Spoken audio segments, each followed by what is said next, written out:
तो पिछले कुछ क्लासेस से हम यूनियन एग्जीक्यूटिव के बारे में पढ़ रहे थे। हमने पहले पढ़ा था प्रेसिडेंट के बारे में और फिर देखा था वाइस प्रेसिडेंट को। अब हम आ रहे हैं हमारे प्राइम मिनिस्टर और हमारे काउंसिल ऑफ मिनिस्टर्स के सेक्शन में। तो चलिए चैप्टर स्टार्ट करते हैं। तो प्राइम मिनिस्टर और काउंसिल ऑफ मिनिस्टर्स पढ़ने के पहले हम एक बार ये जान जाते हैं कि व्हाट इज़ अ गवर्नमेंट। ठीक है, यानी सरकार जिसे बोलते हैं हम, कि सरकार आखिर होती क्या है। ठीक है, हम बोलते हैं कि सरकार गिर गई, या फिर हम बोलते हैं कि बीजेपी की सरकार है या कांग्रेस की सरकार है, या हम कहते हैं यूपीए की सरकार है या एनडीए की सरकार है। ठीक है, तो इसका मतलब क्या होता है। तो देखिए, the prime minister and the council of ministers collectively is called the government. ठीक है, तो हमारे जो प्रधानमंत्री होंगे प्राइम मिनिस्टर प्लस उनके साथ जो भी काउंसिल ऑफ मिनिस्टर्स होंगे, काउंसिल ऑफ मिनिस्टर्स किन किन को इंक्लूड करेंगे। काउंसिल ऑफ मिनिस्टर्स में हमारे जैसे एग्जांपल मैं आपको देता हूँ कि डिफेंस मिनिस्टर्स हो गए, रेलवे मिनिस्टर हो गए। ठीक है, इसके अलावा फाइनेंस मिनिस्टर हो गया, home ministry of home affairs, education, health, सबके लिए एक अलग अलग मिनिस्ट्री बना होता है। तो हमारे देश में जितने भी पॉलिसी मेकिंग के काम होते हैं, ठीक है, चाहे वो हेल्थ हो, एजुकेशन हो, ह्यूमन रिसोर्स डेवलपमेंट, उसके बाद डिफेंस हो गया। ठीक है, तो इनके लिए जो डिपार्टमेंट्स बने हुए हैं, इनको जो कोऑर्डिनेट करते हैं या फिर एक तरह से जो उनके लीडर होते हैं वो होते हैं हमारे काउंसिल ऑफ मिनिस्टर्स। ठीक है, सबसे ऊपर में आपके रहेंगे कैबिनेट मिनिस्टर्स, फिर मिनिस्टर्स ऑफ स्टेट रहते हैं, फिर डिप्यूटी मिनिस्टर्स रहते हैं। तो उनके बारे में हम डिटेल में एक नेक्स्ट क्लास में पढ़ेंगे। ठीक है, इस क्लास में प्राइम मिनिस्टर और काउंसिल ऑफ मिनिस्टर्स एक तरह से चुने कैसे जाते हैं और उनका पावर क्या होता है, क्या रोल होता है उनका एक तरह से पार्लियामेंट में। ठीक है, एज अ एमपी उनका क्या रोल होता है ये भी हम देखेंगे। ठीक है, तो सरकार कौन होते हैं, PM plus council of ministers को ही गवर्नमेंट बोलते हैं। ठीक है, अब देखिए, they are the real policy makers. ठीक है, हमने अभी तक पढ़ा था कि प्रेसिडेंट जो है वो हमारे कॉन्स्टिट्यूशनल हेड होते हैं। ठीक है, कॉन्स्टिट्यूशनल हेड या फिर कहीं हेड ऑफ द स्टेट कहा जाता है। लेकिन जो रियल एग्जीक्यूटिव पावर है, ठीक है, वो किनके पास होता है, prime minister plus council of ministers इनके पास। ठीक है, और प्राइम मिनिस्टर जो है वो हमारे leader of the council of ministers होते हैं। ठीक है, इसलिए उन्हें रियल एग्जीक्यूटिव हेड भी कहा जाता है क्योंकि असली एग्जीक्यूटिव पावर्स इन्हीं के पास है। ठीक है, अब देखिए, they are collectively responsible to the Lok Sabha. अब जितने भी हमारे मिनिस्टर्स हैं, तो सपोज ये हमारा पार्लियामेंट है। ठीक है, अब इसमें हमने पढ़ा था कि लोकसभा होता है, राज्यसभा होता है। तो हमारे जो काउंसिल ऑफ मिनिस्टर्स है वो या तो लोकसभा या राज्यसभा दोनों से चुने जा सकते हैं। ठीक है, फॉर एग्जांपल मैं आपको देता हूँ कि अरुण जेटली जी वो लोकसभा के मेंबर नहीं चुन पाए थे, तो उन्हें फिर राज्यसभा का मेंबर बना के, राज्यसभा के मेंबर थे तो उनके थ्रू उनको फाइनेंस मिनिस्टर बनाया गया था।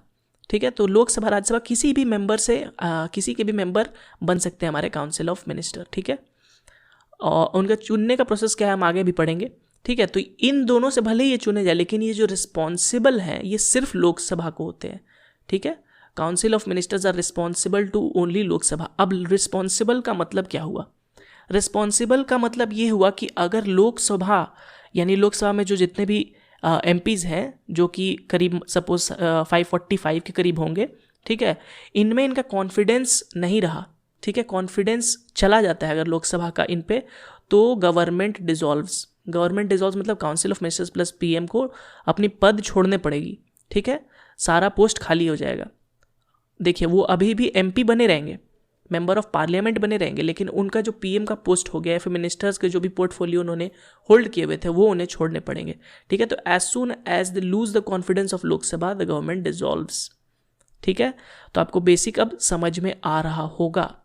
चलिए, अब जो भी यहाँ पे कंफ्यूजन है आगे हम चैप्टर में पढ़ेंगे तो आपका क्लियर हो जाएगा। तो इस चैप्टर में हम प्राइम मिनिस्टर के बारे में पढ़ेंगे। प्राइम मिनिस्टर के कौन कौन से टॉपिक्स पढ़ेंगे, सबसे पहले तो अपॉइंटमेंट कैसे होता है उनका। ठीक है, कौन बनेंगे प्राइम मिनिस्टर, आखिरकार जो इतने सारे लोग चुन के आए हैं पार्लियामेंट में, लोकसभा राज्यसभा दोनों जोड़ ले तो करीब 700 से ऊपर लोग जो चुन के आए हैं, तो उनमें से प्राइम मिनिस्टर बनेगा कौन। ठीक है, वो पढ़ेंगे। उसके बाद वो अगर बनेंगे तो कितने दिन तक प्राइम मिनिस्टर बने रहेंगे, क्या उनका कोई फिक्स्ड ऑफिस का टाइम होता है जैसे कि प्रेसिडेंट का 5 साल होता है, क्या प्राइम मिनिस्टर का भी ऐसा होता है क्या। उसके बाद हम पढ़ेंगे काउंसिल ऑफ मिनिस्टर्स के बारे में कि ये कैसे चुने जाते हैं। ठीक है, कौन कौन सा पोर्टफोलियो होल्ड करेंगे ये कैसे हमें पता चलेगा, कौन होम मिनिस्टर बनेंगे, कौन डिफेंस मिनिस्टर बनेंगे, कौन एजुकेशन मिनिस्टर बनेंगे, तो ये हमें कैसे पता चलेगा, ये पढ़ेंगे। इसके बाद हम देखेंगे प्राइम मिनिस्टर का पावर। ठीक है, तो चलिए ये 4 टॉपिक्स हम इस वीडियो में कवर करने वाले हैं। तो चलिए स्टार्ट करते हैं। सबसे पहले अपॉइंटमेंट ऑफ प्राइम मिनिस्टर। तो अपॉइंटमेंट ऑफ प्राइम मिनिस्टर में सबसे पहले हम ये पॉइंट देख लेते हैं कि आर्टिकल 75 क्या बोलता है। आर्टिकल 75 बोलता है कि president shall appoint the prime minister and the other council of ministers on the advice of prime minister. तो प्राइम मिनिस्टर को कौन अपॉइंट करेगा? हमारे प्रेसिडेंट अपॉइंट करेंगे, ठीक है। और बाकी काउंसिल ऑफ मिनिस्टर्स को कौन अपॉइंट करेगा? बाकी काउंसिल ऑफ मिनिस्टर्स को भी हमारे प्रेसिडेंट अपॉइंट करेंगे, लेकिन एडवाइस लेंगे किसका? प्राइम मिनिस्टर का। तो ये हो गया कॉन्स्टिट्यूशन में लिखी हुई बात, यानी कॉन्स्टिट्यूशनल बात, ठीक है। तो क्या प्रेसिडेंट हमारे किसी को भी प्राइम मिनिस्टर बना सकते हैं? नहीं, ऐसा नहीं होगा। देखिए, कन्वेंशन के अनुसार, ये आपका लिखा हुआ नहीं है, लेकिन यूजुअली कन्वेंशन के अनुसार प्रेसिडेंट को किन्हें प्राइम मिनिस्टर बनाना पड़ता है? प्रेसिडेंट को अपॉइंट करना पड़ता है जो पार्टी गेटिंग मेजॉरिटी इन लोकसभा, ठीक है। सिर्फ लोकसभा की हम बात कर रहे हैं, याद रखिएगा, राज्यसभा की नहीं। तो लोकसभा में जिस पार्टी ने मेजॉरिटी हासिल की है उनके लीडर या फिर प्राइम मिनिस्टर कैंडिडेट को पीएम बनाना होगा। तो ऐसा क्यों करना होगा उनको, ये अभी मैं एक्सप्लेन करता हूँ। सपोज अभी का हम एग्जांपल लेते हैं कि लोकसभा में सपोज टोटल 545 सीट्स है, ठीक है। तो इसमें मेजॉरिटी जो है वो एनडीए ने हासिल किया, ठीक है। 340 के करीब सपोज सीट उन्होंने हासिल कर लिया, ठीक है। और बाकी पार्टी को 100, 80 ऐसे कुछ कुछ सीट मिले, ठीक है, 10, 5, ठीक है। तो अगर प्राइम मिनिस्टर इनको छोड़ के, ठीक है, बीजेपी के कैंडिडेट को जो लीडर है उनको छोड़ के किसी और, सपोज इस 100 वाले को, इनके लीडर को अगर पीएम बना देती है तो क्या होगा, ठीक है। क्योंकि उनके पास कॉन्स्टिट्यूशनल पावर है कि वो किसी को भी पीएम बना सकते हैं, ठीक है। तो जैसे ही वो पीएम बनाते हैं तो क्या होगा कि इस पार्टी के पास लोकसभा का कॉन्फिडेंस नहीं है। तो क्या होगा, जैसे ही ये पार्टी फॉर्म करेगी अपनी गवर्नमेंट, ठीक है, तो पीएम फिर अपने काउंसिल ऑफ मिनिस्टर चुन लेंगे फट से, ठीक है। तो काउंसिल ऑफ मिनिस्टर चुन ली और ये फॉर्म हो गया हमारा गवर्नमेंट इस पार्टी का, जिसने सेकंड हाईएस्ट मेजॉरिटी हासिल की है, ठीक है। अब क्या होगा, जैसे ही ये फॉर्म होगा तो ये, क्योंकि लोकसभा का कॉन्फिडेंस होल्ड नहीं कर रहा है, तो एक नो कॉन्फिडेंस मोशन से पास करके इसको सरकार को तुरंत गिरा दिया जाएगा, ठीक है। क्योंकि इनके पास मेजॉरिटी है, 270 से ज़्यादा इनके पास सीट है, 272 से। तो ऑब्वियस सी बात है कि ये सरकार तुरंत गिर जाएगी, ठीक है। तो प्रेसिडेंट को फिर इन्हें चुनना ही पड़ेगा, इनके लीडर को, ताकि कॉन्फिडेंस मेंटेन रहे। प्राइम मिनिस्टर और काउंसिल ऑफ मिनिस्टर हमने पढ़ा कि they are responsible to the Lok Sabha, तो लोकसभा में कॉन्फिडेंस उनका मेंटेन होना चाहिए। इसीलिए 272 से जिनके पास ज़्यादा का कॉन्फिडेंस नहीं है उनको प्रेसिडेंट नहीं बना सकते पीएम, ठीक है, क्योंकि वो फिर गिर जाएगी सरकार, फिर से उन्हें पीएम बनाना ही पड़ेगा दूसरे इंसान को जिनके पास कॉन्फिडेंस है। अब एक ऐसा सिचुएशन भी हो सकता है कि किसी पार्टी को मेजॉरिटी नहीं मिली हो, ठीक है, no party gets the majority. 3 party थे, ठीक है, किसी को 100 मिल गया, किसी को 140, किसी को 180, ठीक है, ऐसा टाइप का डिवाइड हो गया है। तो अब किनको चुनेगी, ठीक है, प्रेसिडेंट, ये किनको चुनेंगे प्राइम मिनिस्टर के लिए? तो ये प्रेसिडेंट के पास पावर है कि वो किसी को भी चुन सकते हैं, ठीक है, उनके पावर पे है, ठीक है। लेकिन जैसे ही वो किसी को भी चुने, सपोज वो 180 वाले को छोड़ के 140 वाले को भी चुन सकते हैं, ठीक है, कि 180 272 से ज़्यादा नहीं है, क्लियर मेजॉरिटी इनके पास नहीं है, भले ही सबसे बड़ी पार्टी है लेकिन क्लियर मेजॉरिटी नहीं है। देखिए यहाँ पे हम मेजॉरिटी की बात कर रहे थे, गेटिंग मेजॉरिटी लीड, हम ये नहीं बोल रहे कि जिनको सबसे ज़्यादा मिला है, जिनको 272 से ज़्यादा मिला है, ठीक है, हाफ से ज़्यादा, वो मेजॉरिटी होता है, ठीक है। तो जब मेजॉरिटी फॉर्म ही नहीं कर रहा है, पार्टी ऐसे बटे हुए हैं सारे सीट्स कि मेजॉरिटी फॉर्म नहीं हो रहा है, तो उस केस में क्या होगा, प्रेसिडेंट किसी को भी चुन सकते हैं, ठीक है। तो वो या तो हो सकता है सबसे ज़्यादा वालों को चुने, या तो हो सकता है उनके पीछे वालों को चुने, किन्हीं को भी चुन सकते हैं। लेकिन अब जिसे भी वो चुनेंगे उनको टाइम दिया जाएगा कि 1 हफ्ता, 2 हफ्ता, 3 हफ्ता के अंदर आपको कॉन्फिडेंस टेस्ट में पास होना पड़ेगा। मतलब आपको दिखाना होगा कि लोकसभा में आपके पास 272 से ज़्यादा आपके पास सपोर्ट है, ठीक है। तो वो कैसे दिखाएंगे, वो क्या करेंगे, अलायंस फॉर्म करेंगे, बगल वाले जिनको 100 मिला इनसे ही बोलेंगे कि आप भी जुड़ जाइए, हम आपको कुछ मिनिस्टर्स के पोस्ट दे देंगे। ऐसे करके ये लोग अलायंस बनाते हैं और इस तरह से वो फिर कॉन्फिडेंस गेन करते हैं लोकसभा का। अगर ऐसा हो रहा है कि कॉन्फिडेंस गेन ही नहीं हो पा रहा है कंटिन्यूअस, ठीक है, जब भी वो कॉन्फिडेंस टेस्ट में फिर से फेल हो गए, फिर किसी और को बनाए, फिर फेल हो गए, तो क्या होगा, प्रेसिडेंट के पास पावर है कि वो लोकसभा को ही डिसॉल्व कर देंगे और लोकसभा डिसॉल्व होंगे तो क्या होगा, फिर से री इलेक्शन होगा और फिर से वही प्रोसेस कंटिन्यू होगा। तो चलिए अब पढ़ते हैं टर्म ऑफ ऑफिस। तो एक पार्टी को सपोज मेजॉरिटी मिल गई, ठीक है, या फिर कुछ पार्टी ने कोalition बनाया और फिर उनको मेजॉरिटी मिल गई लोकसभा के, तो प्राइम मिनिस्टर एक स्टेबल फॉर्म हो गए, ठीक है। तो प्राइम मिनिस्टर अब स्टेबल फॉर्म हो गए तो क्या इनका कुछ टर्म ऑफ ऑफिस होता है क्या फिक्स, कि हाँ बन गए तो 5 साल रहेंगे? तो नहीं, ऐसा कुछ नहीं होता है, उनका कोई फिक्स्ड टर्म ऑफ ऑफिस नहीं है। तो वो कब तक प्राइम मिनिस्टर रहेंगे? तो prime minister hold the office during the pleasure of the president, मतलब प्रेसिडेंट को जब तक इच्छा है तब तक प्राइम मिनिस्टर वहाँ पे पोस्ट पे बने रहेंगे।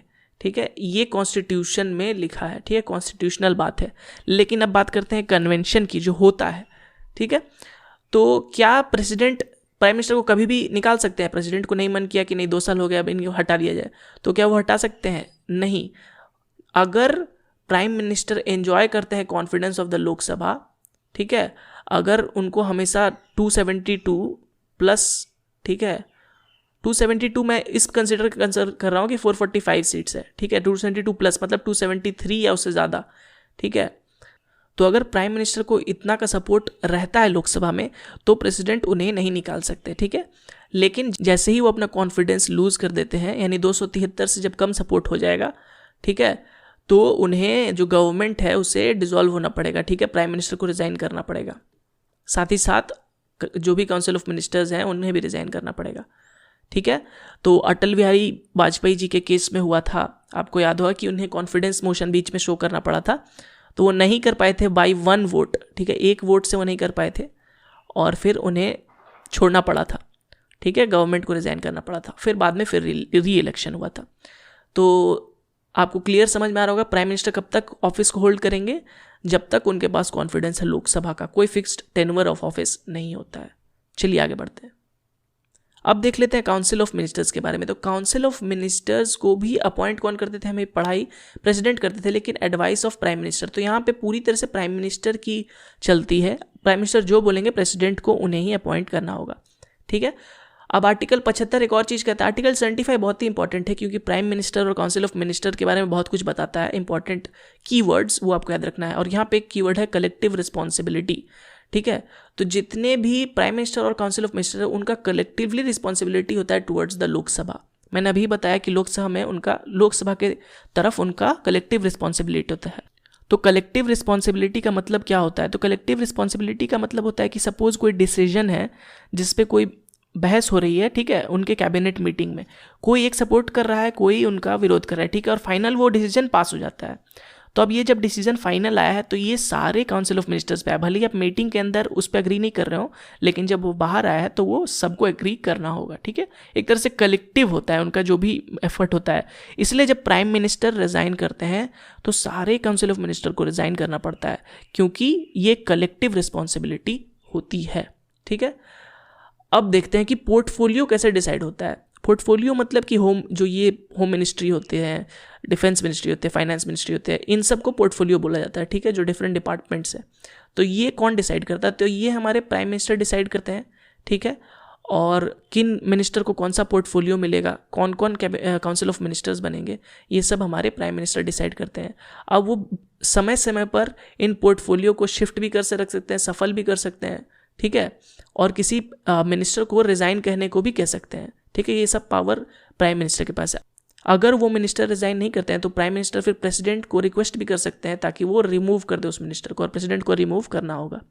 ठीक है, तो प्रेसिडेंट पूरी तरह से प्राइम मिनिस्टर के एडवाइस पे ही काम करते हैं, इसलिए प्राइम मिनिस्टर को रियल एग्जीक्यूटिव हेड कहा जाता है। ठीक है, तो काउंसिल ऑफ मिनिस्टर एक तरह से पूरी तरह प्राइम मिनिस्टर के अराउंड ही काम करते हैं। ठीक है, उनको चुनते प्राइम मिनिस्टर ही हैं, उसके अलावा उनको पोर्टफोलियो भी वही देते हैं और उनको हटाते भी वही हैं। ठीक है, और कलेक्टिव रिस्पॉन्सिबिलिटी का यहाँ पे एग्जांपल आपको दिख रहा है, when PM resign whole council of minister dissolves. ठीक है, पीएम अगर रेजिग्नेशन दे दे या उनकी मृत्यु हो जाए किसी कारण तो पूरे काउंसिल ऑफ मिनिस्टर डिसॉल्व हो जाता है। ठीक है, चलिए अब पावर्स ऑफ प्राइम मिनिस्टर देख लेते हैं। तो अगर अभी तक आपने ध्यान से पढ़ा होगा या फिर सुना होगा मेरे लेक्चर्स को, तो अब तक आपको क्लियर पता चल गया होगा कि उनका पावर होता क्या है।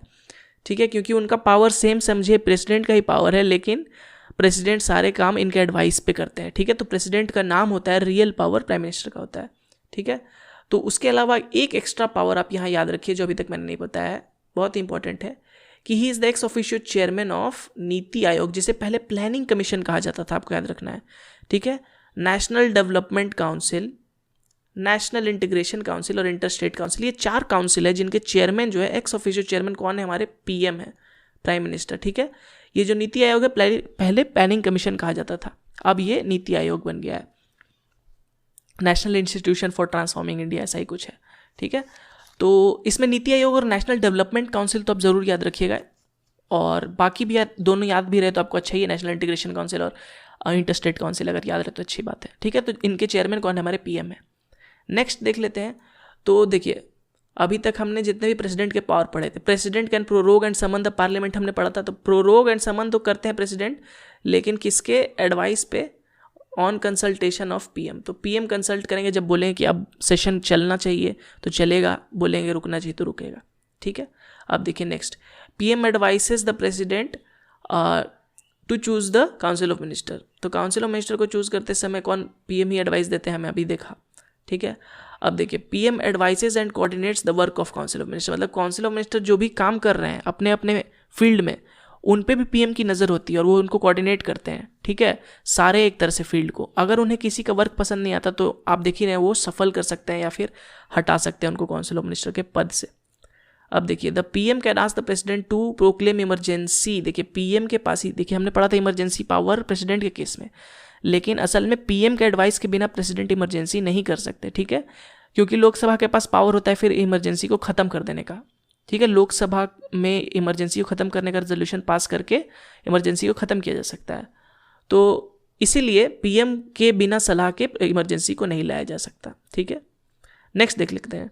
The PM advises the president in appointing CAG, chairman of UPSC, attorney general, election commissioner, ठीक है। तो यहाँ पे देखिए जितने भी हमने पढ़ा था, प्रेसिडेंट अपॉइंट करते हैं बहुत लोगों को, तो उन सभी को जो भी अपॉइंट करते हैं प्रेसिडेंट, वो पीएम के एडवाइस से ही करते हैं। तो एक तरह से देख रहे हैं प्रेसिडेंट के ऑलमोस्ट जितने पावर्स थे वो एक तरह से एंजॉय करते हैं प्राइम मिनिस्टर, लेकिन नाम प्रेसिडेंट का होता है, इसलिए प्रेसिडेंट को कभी कभी नॉमिनल हेड भी कहा जाता है और real executive head prime minister को कहा जाता है। तो इसी के साथ वीडियो हम ये ख़त्म करते हैं। उम्मीद करता हूँ आपको प्राइम मिनिस्टर का रोल क्या है, काउंसिल ऑफ मिनिस्टर का रोल क्या है, गवर्नमेंट होती क्या है, ये सब समझ में आ गया होगा। और कब तक गवर्नमेंट, जो हम कहते हैं कि बीजेपी सरकार में सरकार गिर गई, इसका मतलब क्या होता है आपको समझ में आ गया होगा। तो चलिए इसी के साथ इस वीडियो को यहीं ख़त्म करते हैं। उम्मीद करते हैं आपको वीडियो अच्छा लगा होगा। अगर अच्छा लगा है तो इस वीडियो को लाइक करें। हमारे बाकी सब्जेक्ट्स पे भी जो वीडियो, हिस्ट्री, ज्योग्राफी, इनको ज़रूर देखें अगर आपने नहीं देखा है। And thank you again for watching this video. Good bye.